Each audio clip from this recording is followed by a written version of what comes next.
Hi అండి, అందరికీ నమస్తే. Welcome back to my channel family chef పద్దు. తోటకూర గోంగూర పులుసు కూరకమ్మా.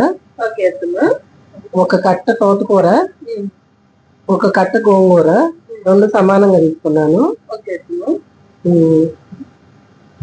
2 టమాటాలు, కళ్ళుప్పు, రుచికి సరిపడినంత కళ్ళుప్పు, చింతపండు కొంచెం, కొంచెం చిన్న నిమ్మకాయ అంత, పసుపు, కారం, 1 ఉల్లిపాయ, 2 పచ్చిమిరపకాయలమ్మా, వెల్లుల్లి, అవేమో పోపుకి ఎండుమిరపకాయలు, ఆవాలు, జీలకర్ర, మినపప్పు, శనగపప్పు అట్లా.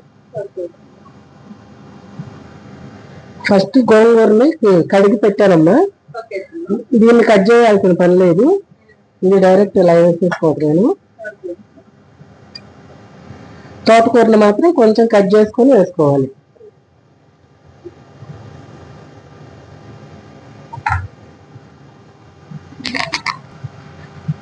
తోటకూరని సన్నగా కట్ చేసుకోవాలండి, అది సన్నగా అవసరం లేదు.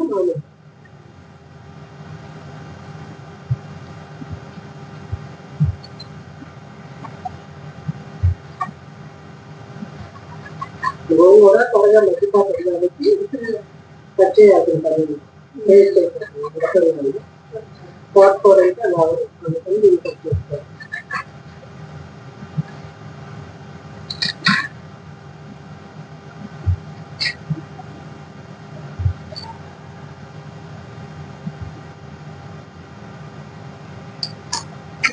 ఇలా వేసేసుకోవట్లేదమ్మా.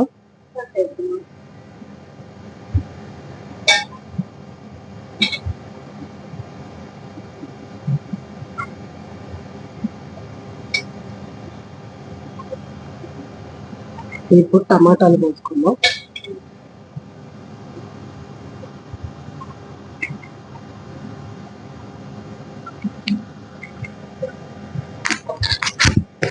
ఇప్పుడు ఈ 2 టమాటాలు కట్ చేసుకోవాలమ్మా చిన్నగా. సరిపోతుందమ్మా. మామూలుగా 1-1.5 వేసినా సరిపోతుంది. కిలో టమాటాలు 40 రూపాయలు అంట కాస్ట్. సరిపోతాయి, ఏం అవసరం.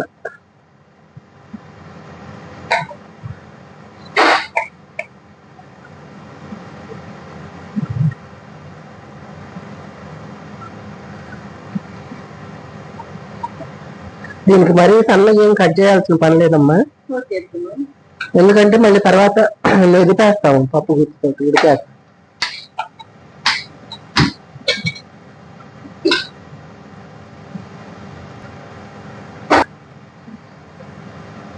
ఉల్లిపాయలు, పచ్చిమిరపకాయలు వేస్తున్నాను.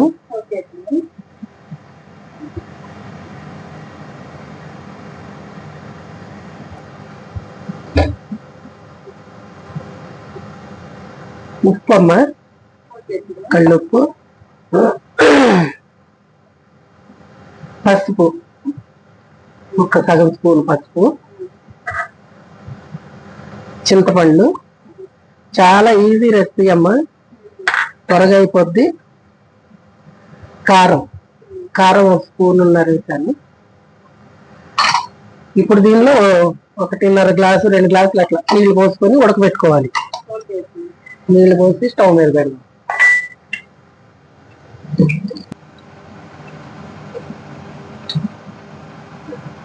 ఒక గ్లాసు పోసాను.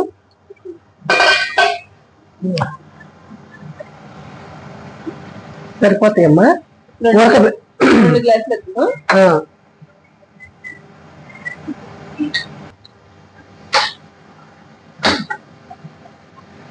స్టవ్ మీద పెట్టుకున్నామమ్మా. ఇది మూత పెట్టి చక్కగా ఉడకబెట్టుకోవాలి మెత్తగా అయ్యేంత వరకు.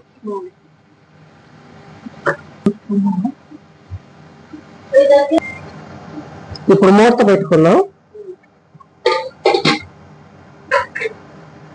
మెత్తగా అయ్యేంత వరకు ఉడకాలమ్మా.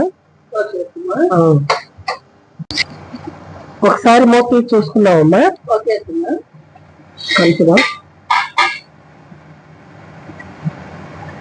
గోంగూర అడుగున ఉడికింది, తోటకూర ఉడకటానికి కొంచెం టైం. బాగా మెత్తగా కూడా అయిపోయింది.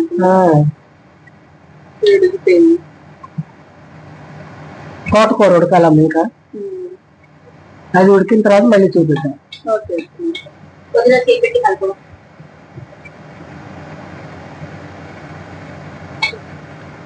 మళ్ళీ మూత పెట్టుకుందాం. ఒకసారి కలుపుకొని చూద్దామమ్మ మూత తీసి.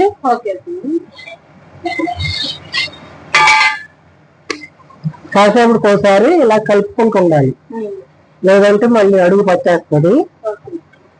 ఇంకొంచెం నీళ్ళు ఉన్నాయి కదా, ఇవి కూడా ఎగిరిపోవాలి. ఎగిరిపోయేంత వరకు ఉడకబెట్టుకొని తర్వాత తాలింపు వేసుకోవటం. చాలా ఈజీ అమ్మా, చాలా టేస్ట్ ఉంటది, హెల్త్ కూడా మంచిది కదా ఆకుకూరలు. తేలిక కూడా అరిగిపోతుంది. అవును, చాలా బాగుంటుంది.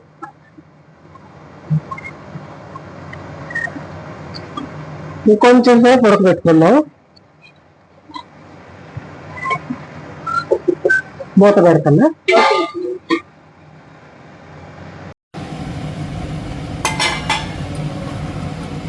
ఇలా ఉడికిపోతే సరిపోద్దమ్మా. చూడు, నీరంతా అయిపోయింది.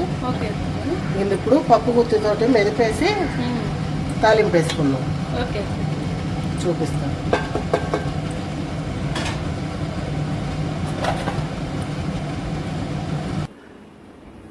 మెత్తగా మెదుపుకోవాలమ్మా.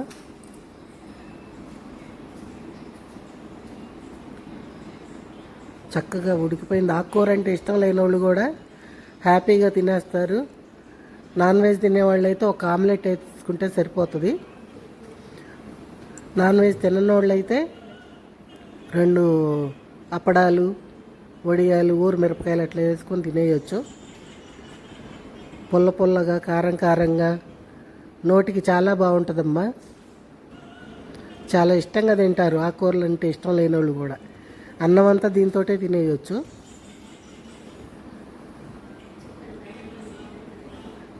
ఇక మెత్తగా అయిపోయింది. ఇలా మెదిపేసుకుంటే సరిపోతుంది.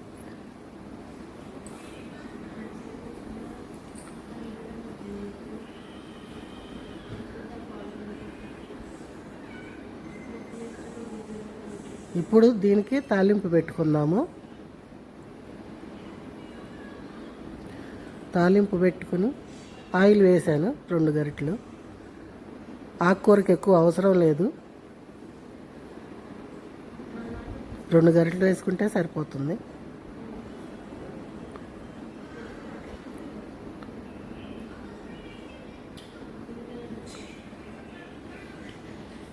ఇప్పుడు ముందుగా ఎండుమిరపకాయలు వేసుకుందాము.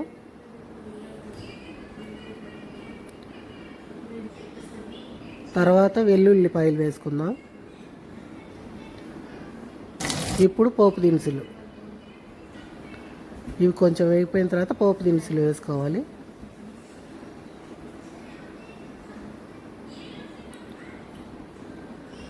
ఇవి కొంచెం వేగిన తర్వాత కరివేపాకు వేసుకోవాలి. కరివేపాకు వేసుకుందాం. ఇంకంతేనమ్మా, అయిపోయింది తాలింపు. దీనిలోకి ఇప్పుడు మనం మెదిపి పెట్టుకున్న తోటకూర, గోంగూర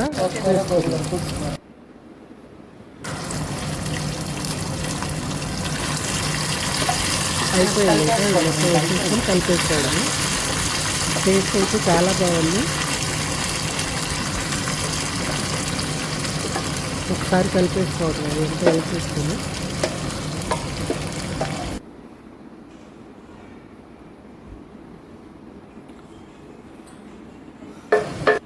ఒకసారి కలుపుకుందాం అమ్మ మొత్తం.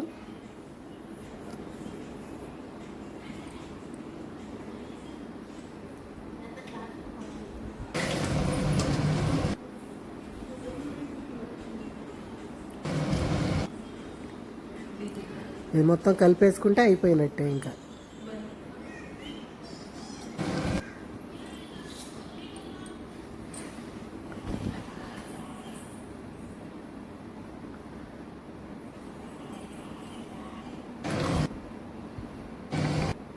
ఇంతేనమ్మా, సింపుల్గా ఉంది, చాలా త్వరగా అయిపోతుంది.